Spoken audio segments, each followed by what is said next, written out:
మేడిగడ్డ మీదకి పోదాం, చర్చ చేద్దాం అని ముఖ్యమంత్రి గారికి సవాలు విసురుకుంటూ అంత బానే ఉంది అని చెప్పి ఇంకా కూడా పాపం ఇంకా ఏదో బొంకేటటువంటి ప్రయత్నాలు చేస్తున్నటువంటి కేటీఆర్ గారిని చూస్తుంటే మాకు జాలేస్తుంది.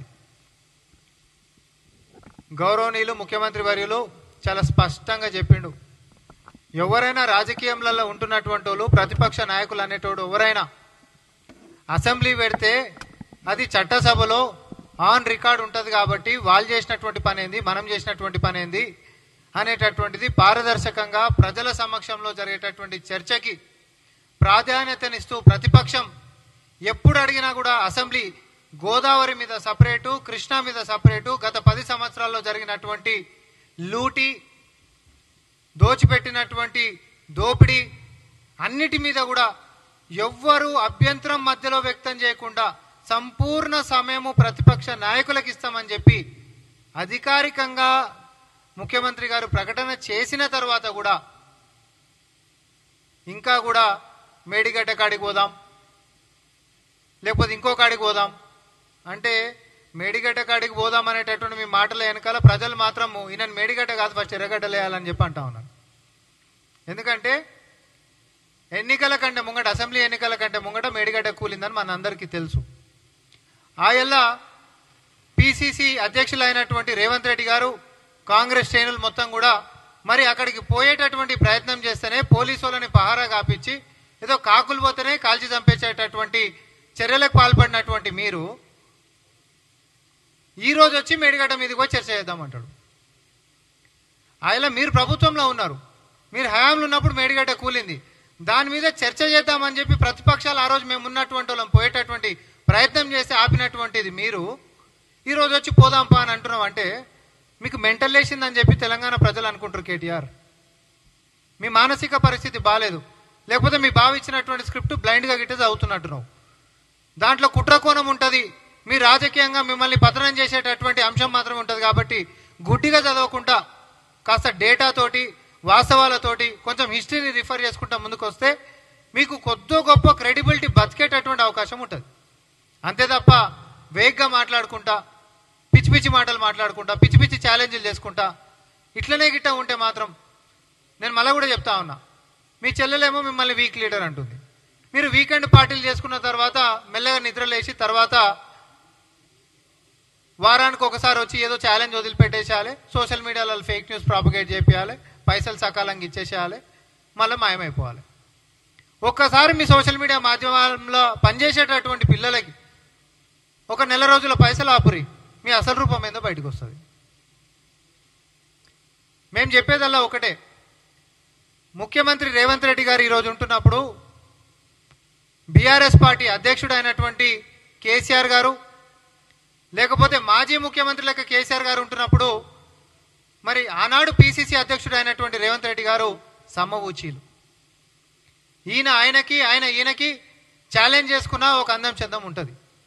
కానీ నువ్వు మధ్యలో వచ్చి ఎవరో స్క్రిప్ట్ ఇవ్వగానే గుడిగా చదివేసేసి ఎర్రగడ్డలు పడేటటువంటి మానసిక పరిస్థితికి నువ్వు పోతున్నావు అనేది మీరు తెలుసుకోవాల్సిందిగా మేము కోరుకుంటా ఉన్నాం. తుమ్మిడిహట్టి నుంచి మేడిగడ్డకి ఎందుకు మార్చిర్రో దానికి మీ కాడ జవాబు లేదు. గ్రావిటీతో వచ్చేటటువంటి నీళ్ళని పంపులు ఎందుకు పెట్టిర్రో దానికి మీ కాడ జవాబు లేదు. ఈ రాష్ట్రం మొత్తం వినియోగిస్తున్నటువంటి పవర్ కంటే కేవలం నీళ్లు తోడడానికే ఎక్కువ పవర్ అవుతుంది అనేటటువంటి యొక్క నిర్ణయాలకి ఎందుకు పోయినరో మీ కాడ జవాబు లేదు. అసలు చారానా కోడికి బారణ మసాలా ప్రాజెక్టు నిర్ణయాన్ని మీ నాయన ఎందుకు తీసుకుండో మీ కాడ జవాబు లేదు. ఇవన్నిటికీ జవాబులు లేకుండా ఛాలెంజ్ ఛాలెంజ్ ఛాలెంజ్ ఛాలెంజ్, నీ తోడలు కాదు పక్కన తోడలు కూడా కొట్టేటట్టు నువ్వు ఈరోజు బయటకు వచ్చి ఏదో కోడిపుంజి లెక్క మాట్లాడినంత మాత్రాన అది మీ కీర్తి ప్రతిష్టలు మాత్రం పెంచదు. మీ మానసిక పరిస్థితి బాగాలేదనేటటువంటిది మళ్ళా కూడా రుజువు చేసుకుంటా ఉన్నారు. బావలు ఇచ్చినటువంటి స్క్రిప్టులో లేకపోతే చెల్లెలు చేసినటువంటి విమర్శలకు లోనవ్వకుండా మీరు సొంతంగా గతంలో జరిగినటువంటి విధానాలని కొంతమంది టెక్నికల్ నాలెడ్జ్ ఉంటున్నటువంటి వ్యక్తులను పక్కన పెట్టుకొని ప్రజల ముందుకు వస్తే మీ గౌరవం మిగులుతుంది.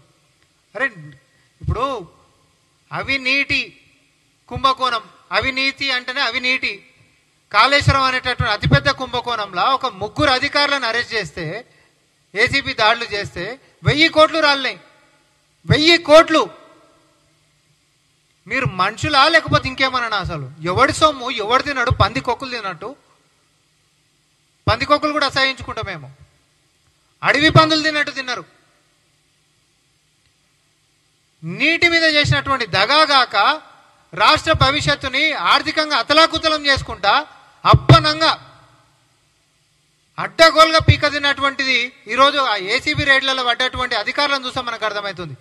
ఆ స్థాయిలో ఉంటున్నటువంటి అధికారుల కాడనే వేల కోట్ల రూపాయలు రాలితే ఇక నిర్ణయాలు తీసుకొని అన్ని తెలివితేటల్ని రంగరించి కట్టినటువంటి జోబులు ఎన్ని వెళ్ళాలి?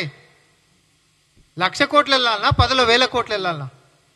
కేవలం నీటి మీదనే 10,000 కోట్లు కమిషన్ల రూపకంగానో అవినీతి చేసి సంపాదించినటువంటి సొమ్ము మీ కాడ బాగుంది కాబట్టి ఈరోజు సోషల్ మీడియా మాధ్యమాలలో ముఖ్యమంత్రి గారి మీద, ప్రజాపాలన మీద, లేకపోతే మా యొక్క మంత్రుల మీద, ఈ ప్రభుత్వం మీద బురద జల్లేటటువంటి ప్రయత్నాలు చేస్తూ ఉన్నారు.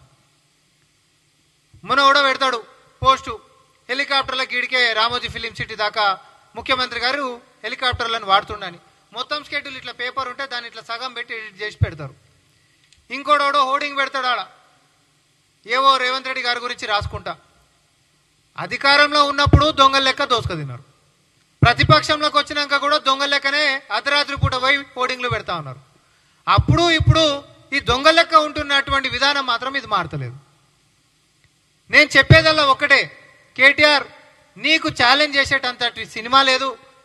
కనీసము డేటా అనేటటువంటిది కొంచెం తీసుకొని దాని మీదకించి మీరు మాట్లాడితే పోనీ మీ కాడ ఉంటున్నటువంటి తెలివితేటల్ని మొత్తం రంగరించుకొని సిద్ధం చేసుకొని అసెంబ్లీ ఎప్పుడు అనేటటువంటి అంశాన్ని పెట్టుకొని అసెంబ్లీలో ప్రజల ముంగట మీరు రండి, మీ నాయన రండి, మీతో పాటు గెలిచినటువంటి వాళ్ళు అందరూ రండి, చర్చకు సిద్ధం అని చెప్పి ముఖ్యమంత్రి గారు చెప్పిండ్రు. మళ్ళా దీని మీద చర్చించాల్సినటువంటి అవసరం లేదు. మీకు దమ్ము ధైర్యం ఉంటే అసెంబ్లీలకు మీ నాయనతో పాటు రండి, చర్చలకు మేము సిద్ధంగా ఉన్నాం. అంతే తప్ప బురద రాజకీయాలు చేస్తే మేడిగడ్డ కాదు, నిన్ను ఎర్రగడ్డ పంపించడం మాత్రం ఖచ్చితం.